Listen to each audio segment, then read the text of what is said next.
approach a lot of these countries on the basis of mutual respect, okay, without necessarily referring to values, but referring to interests. And that has been a perfectly legitimate approach to the countries of the region for some time. But others, including myself, argue that we need to take a more principled approach and see this as an opportunity that can be leveraged for U.S. interests. But not only that, I think it's a duty for us. We have been associated with authoritarian regimes in the past.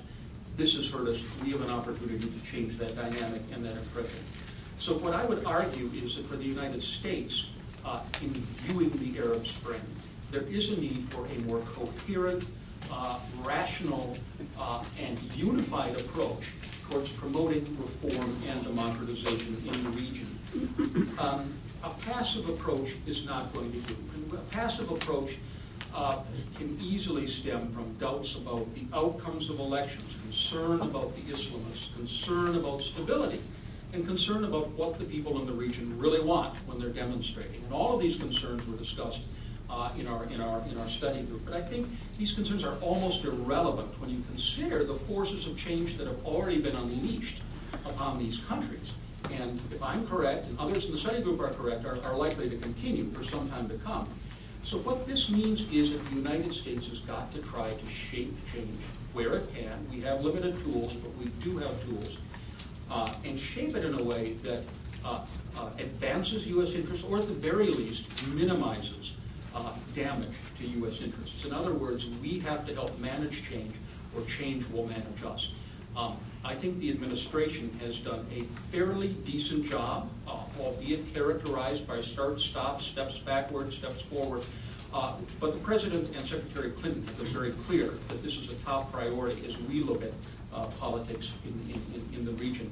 And of course, they've appointed a new coordinator for the transitions, Ambassador Bill Taylor, whose job it is primarily to look at Egypt, Tunisia, Libya, possibly Syria, maybe other countries in the future. But at least it's a way to create an architecture within the U.S. government to develop this policy to help promote rational change and rational application of U.S. principles in these various countries. I would argue that that is going to be a continuing strategic necessity as we move forward. And I think that the report itself does a good job of highlighting the issues involved and the need to consider this very carefully. Thank you. Thank you, Charles. And I want to thank all our contributions to this report.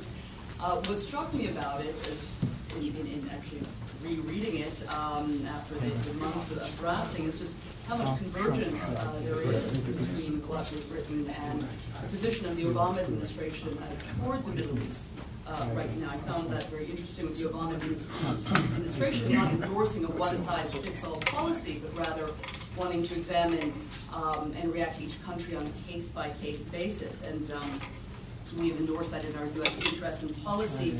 And we also underscore, as Obama does, the importance of really tilting toward diplomacy rather than military action, given our limited resources these days. But we did not emphasize democracy promotion as much as perhaps the administration is. And I'd like to pick up where Charles left off and talk a little bit more about how we should shape the change that is so important.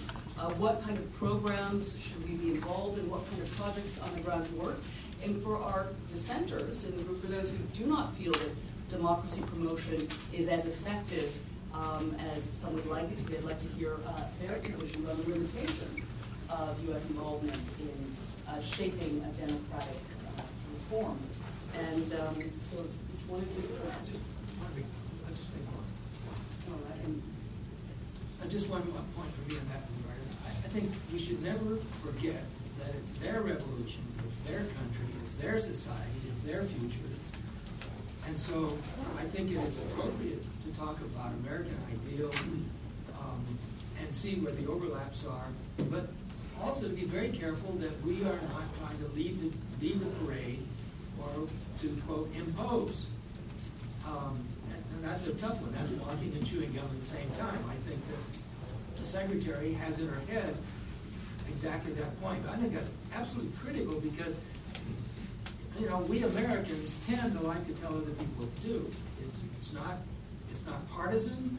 It's not got anything to do with domestic U.S. politics, but that's our nature. So that's the only point that I want.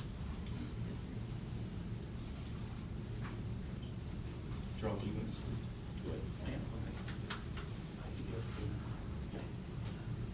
Thank you. I mean, look, I agree with that. The administration has been very clear about not wanting to take over these revolutions and put an American stamp on it, and listen importantly to what the people think they need. And I think this is certainly the approach we're taking in Libya, for example, where international assistance is being driven by what the TNC, the Transitional National Council, has said are its priorities. And I think that's a great approach and very useful. You know, on the other hand, there are cases in which vigorous American diplomacy is going to be needed, and we have been dealing with an issue in Freedom House involving various attempts by the Egyptian government. There are actually more than attempts to really investigate in a very serious way foreign-funded NGOs.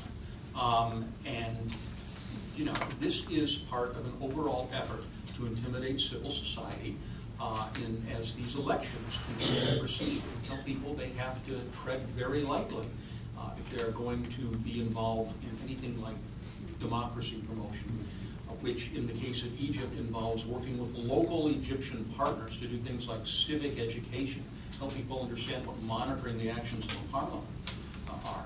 Here's a case where, if not imposing, say engaging is going to be very necessary for the U.S. government. It gets back to what I think Art was saying about values. It's principles. We need to be very clear about what our principles are and what we are promoting. And that's where we can have, in essence, a one-size-fits-all approach, if in fact it doesn't apply the same way in each country. But we do need to be vigorous about protecting and defending our principles. I just have a couple of comments. The first one is, well, there are limitations on our resources, and we're fortunate that it is an internal-led and driven process, because, quite frankly, we don't have the money to make it any other way. And the second problem is one principle, and this is the rise of the power of Islamicists. And if we're going to face the same choices that we've faced in the past, and the administration's policy, as said down to the secretary, basically is, if you behave democratically, we're okay with it. I think this will be a test for our policy, and it will be a test for the promotion of democracy, perhaps internally, and figure in our own election debates and so on as we go forward in the next year. So I see those resource challenges and principle challenges.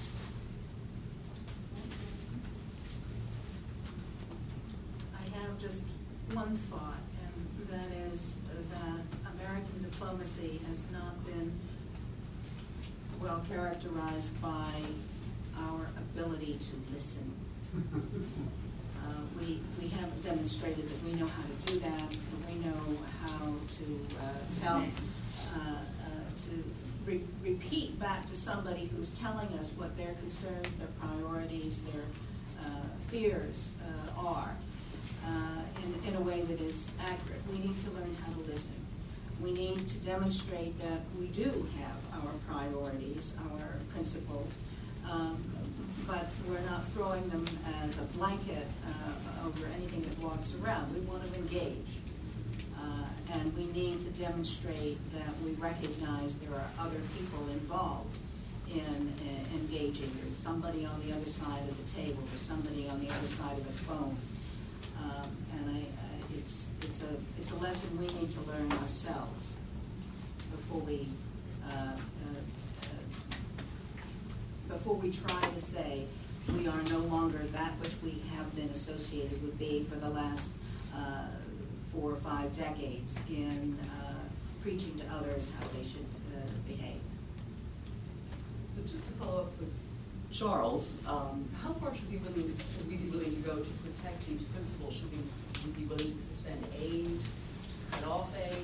I mean, what's the balance between U.S. interests and principles?